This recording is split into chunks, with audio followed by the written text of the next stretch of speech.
L'ordre du jour appelle les questions au gouvernement. La parole est à Madame Nathalie Kosciusko-Morizet.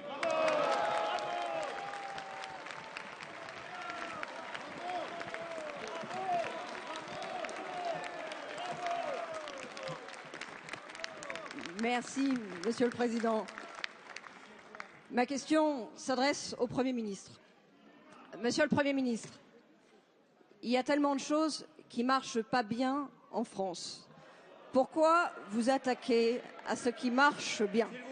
S'il vous plaît. Rien que cette semaine, le statut de l'auto-entrepreneur, qui a déjà permis de créer plus d'1 million d'entreprises, et vous voulez le dénaturer.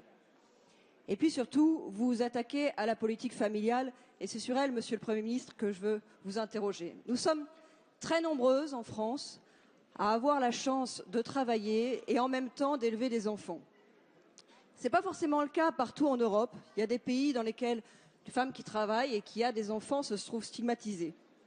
En France, c'est un modèle qui est plutôt valorisé et même qui est aidé, ou plutôt qu'il est de moins en moins, car vous vous attaquez à la politique familiale. Vous annoncez que vous voulez baisser le quotient familial. Ce sont 1 300 000 familles qui vont voir leurs revenus amputés.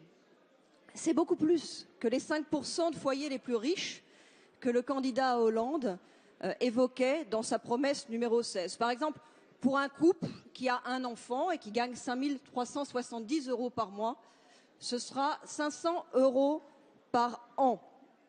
À ce niveau-là, Monsieur le Premier ministre, ce sont encore les classes moyennes, comme lorsque vous avez supprimé la défiscalisation des heures supplémentaires qui vont payer. Alors, vous promettez de compenser en créant des crèches. Et pour cela, vous promettez 1,4 milliard aux collectivités territoriales. Mais vous leur donnez d'une main 1,4 milliard quand vous leur reprenez de l'autre 4,5 milliards. Vos crèches, Monsieur le Premier ministre, ne sont pas financées. Bref, vous demandez aux Français de payer, vous surchargez les collectivités territoriales. C'est perdant-perdant. Alors ma question est simple. Pourquoi attaquer ainsi la politique familiale qui a toujours fait consensus dans notre pays? Merci. La parole est à Madame Marisol Touraine, ministre des Affaires sociales et de la Santé.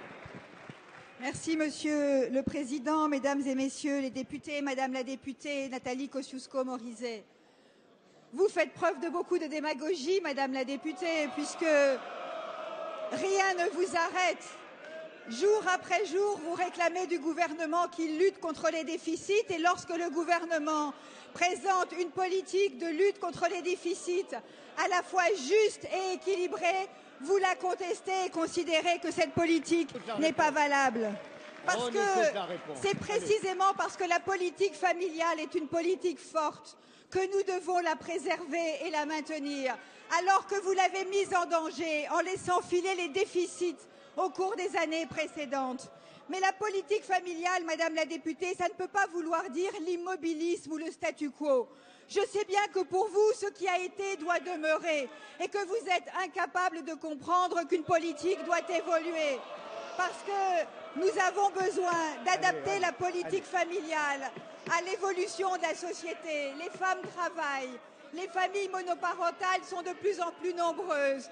La pauvreté des enfants a augmenté. C'est la raison pour laquelle le président de la République a indiqué qu'il voulait faire le choix qui était le plus juste, le plus simple et le plus efficace, qui garantit à chaque famille de pouvoir compter sur des allocations familiales, qui permettra à l'ensemble des familles de compter sur la solidarité de 12% de familles les plus aisées qui vont contribuer un peu plus fiscalement et qui va, cette politique, permettre de développer l'aide aux crèches et l'aide aux solutions d'accueil pour les enfants de moins de 3 ans. Vous le voyez, Madame la députée, le gouvernement avance avec le sens de la responsabilité et de la justice pour l'avenir de toutes les familles. Merci.